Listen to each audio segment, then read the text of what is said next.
Man, this is nasty work right here. This is Al Sharpton talking on Joe Scarborough's show. The aftermath of the campaign is, it's turning into an interesting narrative. We will deal with this in a dignified way and try to put the pieces together. So we've lost, but we lost a battle. The war is not over. Well, Rev, let's talk about, you talked about gender and race. Let's talk about race. Donald Trump fared very well with Hispanic voters, especially Hispanic men. The numbers are coming in still a little early, but I think he did better with black men than was expected in the past. What do you think pushed that, especially with the Hispanic voters going for Donald Trump as much as they did? Because that made a big difference. I think that a lot of it was he was able to sell a lot of Hispanic voters that immigration was a threat to them, that some of the people coming across the border was a threat to them. I think that we've got to be honest, among Hispanic men and black men, there's a lot of misogyny. And I think that we've got to deal with the reality that he appealed to this whole false macho thing that some black men and some Latino men went for. I think that, the idea that we're going into this whole misogyny thing and kind of spinning it around as far as black and brown male vote, I think, again, it comes back to the disconnection of where the black and brown vote is. A lot of Latinos that I know, they were really worried about the same thing that black men are worried about, the economy, and they're worried about immigration. They're not worried about immigration from the standpoint of some innate hatred of immigrants.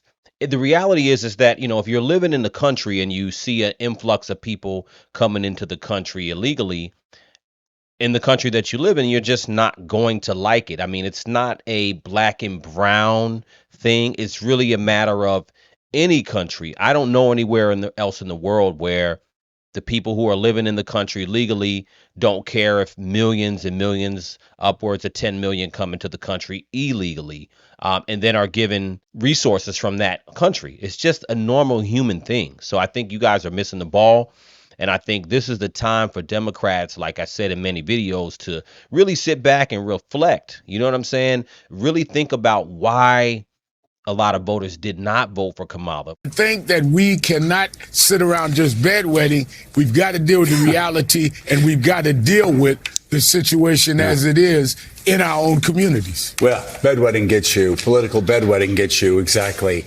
I didn't hear a lot of, I don't want to vote for her because she's a woman. A lot of the feedback that I personally heard is they just didn't like her policies, and she wasn't able to sell the American people on what was important to the people. The Democrats are falling into a place where they're disconnected from the people. So the parallel would be like, if you go back to 2008 and you remember when Sarah Palin and John McCain were running against Barack Obama and Joe Biden. If you remember that, if you remember that debate that Sarah Palin and Joe Biden had, it was like Joe Biden at that time was obviously the stronger VP, having a debate against Sarah Palin, who was obviously the weaker of the candidates, right?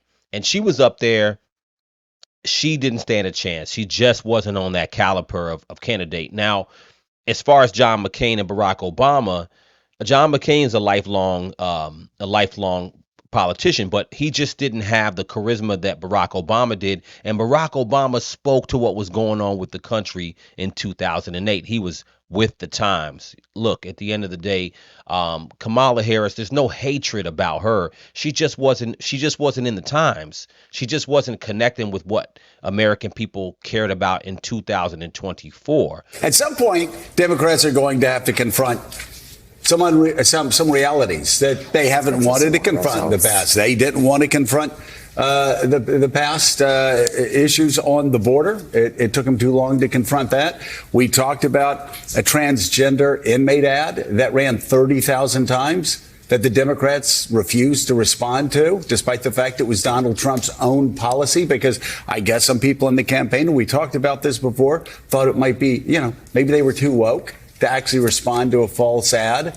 and maybe they were afraid that they would be attacked by their own base. There are so many questions for the Democrats to answer, but one of them, the one that I just saw, that's going to be staring them in the face for some time if they don't do something about it, is that 45% of Hispanics voted for Donald Trump. 45. I think a lot of people expected after the Madison Square Garden thing with Tony Hinchcliffe that all of a sudden he was going to lose all these votes. And again, all my Puerto Rican brothers and sisters, I understand. I would have been offended too by the joke, but Donald Trump didn't tell the joke. This is a comedian who tells reckless jokes. He was in the wrong place telling the wrong joke at the wrong time. It's really about direction. These candidates are not going to be here forever. Kamala Harris, for the most part, is done as far as, after January, she's 2025, she's done. She'll go on to write books and do other stuff. She'll be all right. You know what I'm saying? And this was a historical election for her to talk about and be part of her legacy, even though she lost, right? And Trump the same. Trump's going to run the country for 4 more years, and hopefully he takes it in a better direction than where it is now. And after the next 4 years, he's done. He's off into his legacy. This whole game, it goes on and on, so focusing so much on, the misogyny and all these things, and they don't like women, and it's just really short-sighted, man. We've all been talking about a new Republican Party. There needs to be a new Republican Party. This morning, this is about as bleak as any time for Democrats since the so-called 1984 San Francisco Democrats. It's time for the Democrats to take a good, long, hard look at how this happened. And if they just say Trump bad, Democrats virtuous, they're going to keep losing, because this, again, is so widespread. This is not about just Donald Trump.